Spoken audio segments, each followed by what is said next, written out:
It's community service which drives the purpose of my family in politics about service. And he did say to me that the community needs you today. You will need that community tomorrow.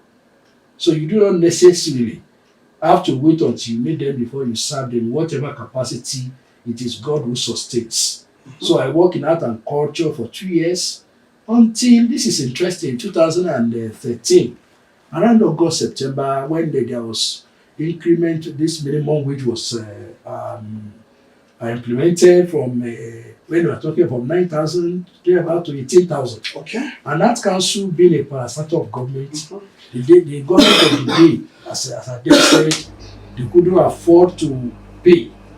And they said everyone that was employed between so time and so time should go. So I was eroded. Wow.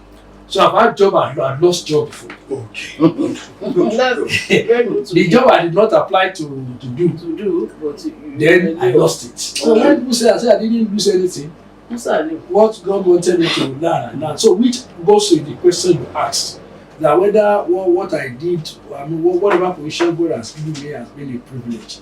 Nobody in life, my philosophy is, really deserves anything. Nobody really should have a sense of entitlement that is qualified for anything. However good you are as a player, you give more commendation to your coach who features you. If the coach decides to bench you, there's nothing you can do as a player. So whatever position I've had, I've told people it's always a privileged position. I think that simply answers the question. Yes. Then I want to ask, with all these you've said, why Ministry of, when you were commissioner, Ministry of Agric and not Ministry of Communications? I think you should have done so well and better there. Well, I don't know whether you have assessed my performance in Ministry of Agriculture relative to what that ministry had been before I became commissioner. University education simply makes you become flexible. And as a performing artist, I can switch role. As an actor, I can do so many things. You're right. Wow. And that dynamism, of course, you bring it to everything you do in life. Of course, I didn't study permit. How come I was a special advisor on strategy at a critical time? Okay. At a time, APC was in serious crisis in this state. I became special advisor political and we were able to stabilize the party. And there was stability. At a time, there was issue confidence in agriculture. And of course, we discovered that government budgetary provision is never enough as far as the expectation, resources requirement of agriculture are concerned. Then you find out that you must be creative to think outside the box. That you must be able, as a commissioner, you are commissioned by the state through the governor to lead that sector and drive it for total development. And of course today, I'm proud to say that all of the multi-donor agencies, World Bank funded projects, Islamic development funded projects that are outside of government regular budgetary, envisions, where all of them came into fruition during my tenure as commissioner. And I did say to people that I was commissioner for 9 months. Not many people will believe it. It's usually not how well. For me, I don't always beat my drum. I say, go outside and find out what people that work with me, as both as advisor on strategy, both as advisor on political matters, both as commissioner for agriculture, what the story was and what it became when I left. And I said that same ministry today is now being manned by 2 commissioners. So that tells you so many things about whether the course you study and the course you didn't study. It's about you, of course, and even the job is not really difficult. You have the technocrats who do the job. Yours is to provide the leadership. Once you have the administrative and management acumen, the skills to harmonize and manage human and material resources, you do the job. So what are your achievements at Ministry of Education, at Ministry of Agriculture? It's always a bit difficult for me to mention my achievements, but I can say that one, the return of confidence to that ministry. That a lot of people saw it as deserts. So it became so competitive. Today, Empress is making waves, is helping lives.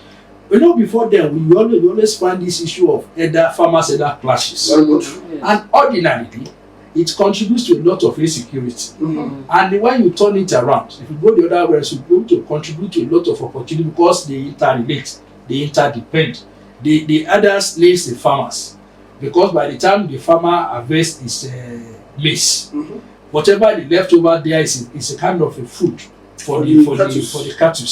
Then whatever the manure from cattle, of course, also helps. The waste product from cattle also helps in preparing the land for the farmers. You see the interrelate, but you must be able to separate and be able to create a kind of symbiotic relationship where the farmer is able to get the best from the others and the others able to get the best. And when the two of them cohabit within the same system very peacefully, you discover that the only platform that can employ both the skilled, the educated, the uneducated, the skilled and unskilled labor is agriculture. We talk about the value chain.